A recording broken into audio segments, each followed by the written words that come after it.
what are some of the basic messages which a child receives and which are programmed into his subconscious mind? One basic message is that you are weak and vulnerable. This message is received in various ways. One basic way is by the worrying of the parents. When a parent worries, fears for his child, he gives a very concrete message to the child that you are in danger.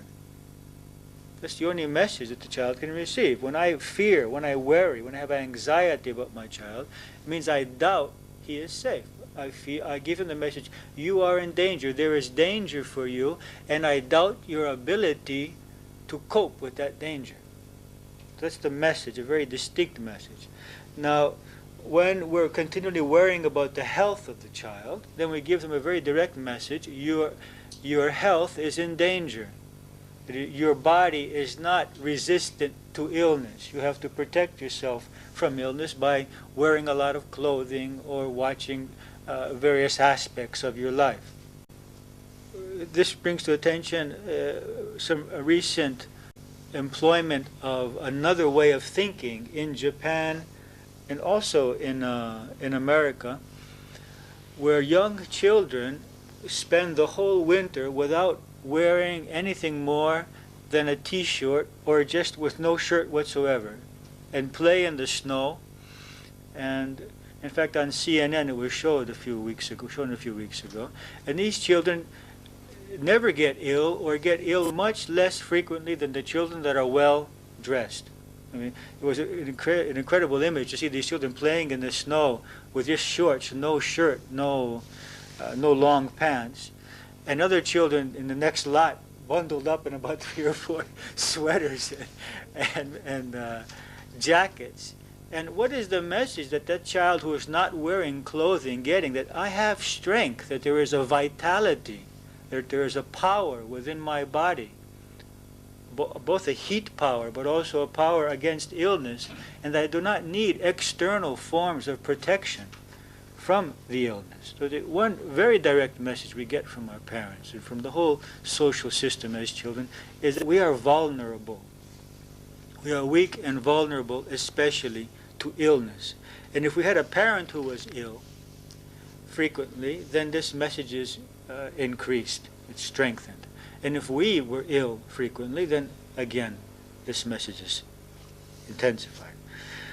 Also, that we are vulnerable from people, that we can be hurt by people, that we should not trust people, we should not speak to strangers, and an inherent feeling of distrust is created, and a belief that people are evil and want to harm me is programmed into the subconscious mind. That I will be hurt emotionally from people. To be hurt physically is one thing, but then to be hurt emotionally is another. And I'm programmed in that way when I see my parents hurting each other, when I see my parents hurt by others, or hurting others, or my parents hurting myself, or myself hurt by other brothers or sisters, or uncles or aunts or grandparents. So I'm programmed to believe that I am vulnerable to emotional pain from other persons. And so I begin as a small child to develop defense systems, to begin to create a shell, an emotional shell around myself. Now, there are a wide variety. It's really amazing working with people and seeing the variety of defense mechanisms that people can create in their lives to protect themselves. But 2 basic categories of the defense system are closing in, we could call this the turtle complex, just hiding in the shell, which means that they create a shell around themselves and have very little real emotional contact with people. They may have a lot of friends and a lot of social contact, interaction, but no real emotional contact with persons. And the second defense mechanism is to become aggressive and have people fear you so that they do not dare to approach you or to come and to confront you.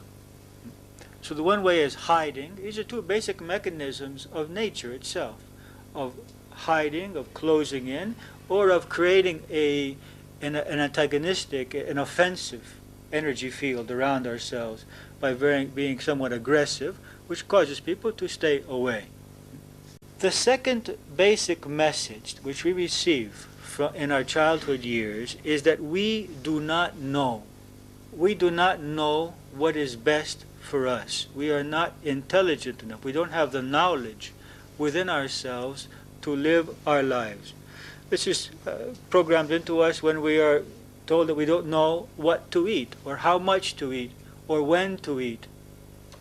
When our parents force upon us certain amounts of food or types of food or at certain times of the day, although there is an inner guiding voice, which we could call an apostat, as in thermostat and apostat, which is completely destroyed because we're never allowed to listen to it as a child, and so we begin to doubt and lose contact with that. But then we realize, we're told, we're programmed that we don't know how to dress, we don't know how to study, we don't know when to study or how much to study, we don't know how to play or when to play, which friends we should have, and eventually what kind of profession we should do in our lives, or who we should marry. All of these things our parents consider, or others consider, that they know this better than we do. And so the inner programming is to cut off all contact with the inner guiding voice, which is in every being. It's natural that as when a kernel of corn comes into life, it comes complete with the blueprints of what it can become and what it must become. It could never become a watermelon or an apple tree. It will definitely become a cornstalk. And every being in creation has this inner blueprint. There's no being which does not have it. Only man becomes deprogrammed by society and loses contact with the basic inner voice which says what this being was born to become and to do with its life. And then we start seeking for the rest of our lives for some external answer, looking for someone to tell us how we must live our lives to be healthy, to be happy, to be fulfilled. And we put people in this position because we have lost our own assurance of our own selves, and that assurance which would allow us to follow our way of life independently as to whether it coincides with society's concepts or not, belief system or not. And we seek for parent images in people. It could be our spouse, it could be a friend, it could be an employer, it could be a teacher, it could be anyone. And we are afraid of doing something which is against their beliefs, their wishes. Then we become to feel suppressed by them, and we get in this dual relationship. We want them to tell us what to do, and we feel resentment because they're telling us what to do, and because they're suppressing us and not allowing us to live our lives as we want. But we are giving them that power by needing their approval and needing them to verify to us what we're not sure about within ourselves. And this all happens because as children we are not programmed to believe in that inner voice, which will guide us for the rest of our lives. And then here we are not capable. Not capable of what? Of handling responsibilities. When a parent comes and says, let me do that for you, or let me show you how it's done, or you're a lazy bum and you'll never do anything with your life and you'll never succeed, and no one will ever want you for a husband or for a wife, or no one will ever hire you. You'll never be able to keep a job since you're not responsible. And these kinds of messages, we are programmed into believing that we are not capable of succeeding at something. That succeeding at something could be a relationship, it could be a job, it could be social activities, and so we are programmed into failure. My mind is formed by my thoughts, and my life is formed by my mind. So my thoughts eventually create my life. So if I believe I'm incapable, I'll create failure. If I believe I will be rejected, I will create rejection. And of course the opposite. If I believe positive things, I'll create a positive life. Another very important message given to a child is about his self-worth. Whether he's good, whether he's evil, whether he's worthy of love and acceptance and respect. Because our parents and teachers did not have the necessary self-love and self-acceptance and self-confidence, it was difficult for them to give that to us. And so we take two basic messages. One message is, you are not worthy no matter what you do. For example, especially in Mediterranean and Eastern countries, because you're a woman. Whatever you do, you will never be able to be as worthy as a man. There's nothing you can possibly do. It's a fact of life. It's a programming. It's a belief which exists. Or because you're not beautiful. Or because you're not intelligent. Or because I just didn't want to have a child at this time. And you're guilty for the pain that I'm going through. So one message is, you're just not worthy. You're never going to be worth being loved and accepted. The other message is that you are worthy, but with conditions, if you fulfill certain conditions. If you're beautiful, or if you're intelligent, or if you're successful, or if you're better than others at something in particular, and in intelligence or in grades or in sports or in business, if you're perfect, if you don't make any mistakes, if you always do what I ask, if you never say no to anyone. And there's two ways in which we get this message. We can get this message by negative responses, but also by positive affirmation. When that positive affirmation has to do with a specific characteristic. I have seen many people in the seminars, for example, women who have become very attached to their appearance and can spend hours each day caring for their appearance, or hundreds of dollars each month buying clothing for their appearance, because as children they were very cute children, and constantly they heard, oh, how beautiful a child, how wonderful a child, and they associated then their self-worth with that. And if I'm not beautiful, then they won't love me. They will love me as long as I'm beautiful. Or a child who was intelligent, got good grades, and constantly heard how much he was loved because he was so successful. And then he creates the impression in himself that if I am not continuously perfect in my grades or better than others, then they will not love me. And I've seen children commit suicide. Not because they were rejected by their parents, but because they were very good in school and they just couldn't stand the pressure of staying that way, and the fear that they might not be able to do it. So also positive affirmation as well as negative rejection can create this kind of programming when the child gets the message that we love him according to certain conditions, that he is acceptable and esteemed and lovable according to certain specific conditions. And each child interprets that in a different way. The result of that is, everything that we do, we try to do it in order to get the affirmation of persons around us. Our appearance, our professional success, our money, our house, the condition of our house, our spouse, our children, all of that we want to keep in a state so that when other people see it, they will say, that person is worthy. I respect that person. I accept that person. And even when we go into the process of spiritual growth, we play the same game. by believing that, well, if we meditate so many hours, or if we read a number of books, or if we have so many teachers, or if we've done so many seminars, we will be more acceptable than those who do not. It's very difficult to stop playing this game.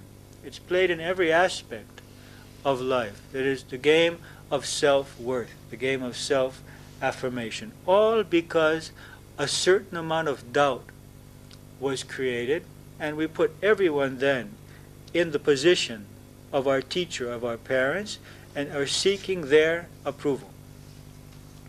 And this is very exhausting in our lives.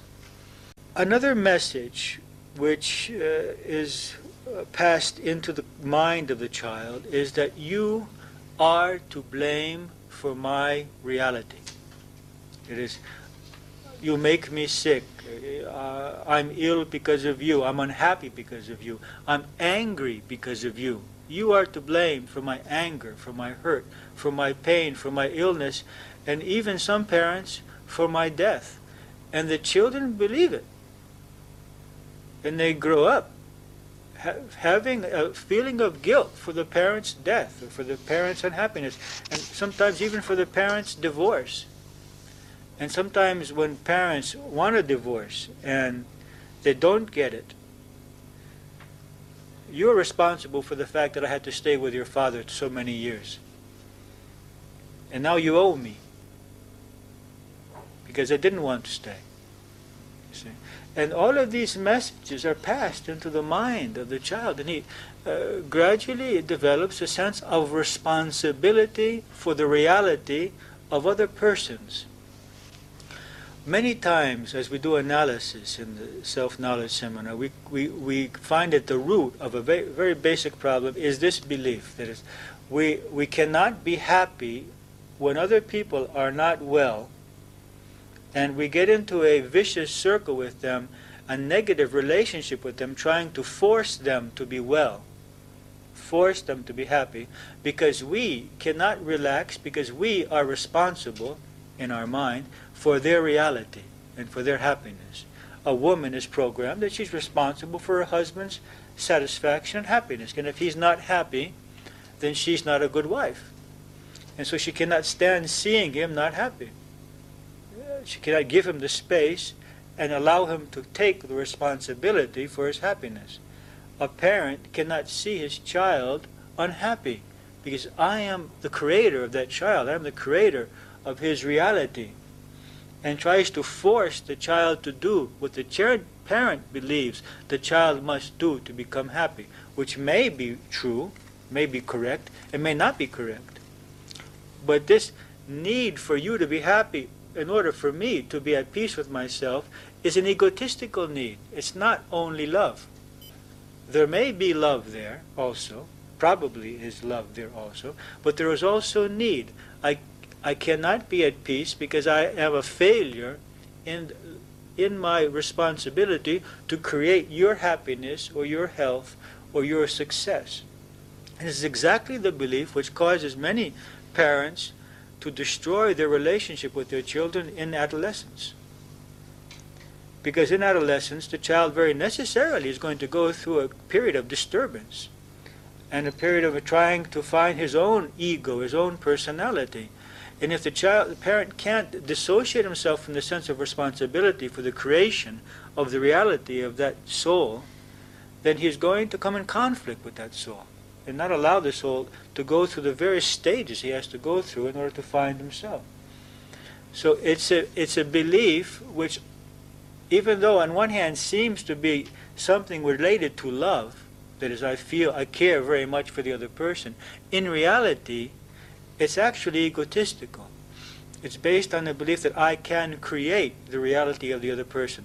Let's distinguish between I can try as much as possible to help the other person to be well, and I am responsible for the creation of his reality. As we say in English, you can bring a horse to water, but you can't make him drink. You can try to help someone, but you cannot create his reality.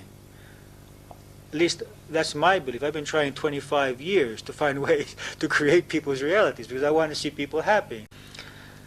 In that programming, however, we are programmed to the other side of the coin. What's the other side of the coin? They are responsible for my reality. And because a parent is programmed in that way, and he believes he is responsible for my grades, he is responsible for my appearance, he is responsible for my health, then I grow up believing that other people are responsible for what I feel. Other people are to blame for my problems, and that I need other people to create my happiness, my success, my security. Which means that I don't take responsibility for my own life. I'm waiting for others to solve my problems, and I will try all my life to change the others so that I can feel well, rather than to change myself and to change the beliefs which are preventing me from being well. So these two beliefs are two sides of the same coin and create a lot of conflict in relationships and a lot of unhappiness. That I am responsible for the reality of others, and others are responsible for my reality. Others can help us, and we can help others, and that's a very important thing, and I believe in helping. But we cannot take on the responsibility for the results, and neither can others be responsible for our results. So it's an important programming. When we believe that we're responsible for others, we feel failure, we feel self-rejection, we feel guilt when they're not well. When we believe that others are responsible for our reality, we feel bitterness, we feel injustice, we feel victimized, we feel anger, we feel hurt, we feel hate, because they are preventing us from being the way we want.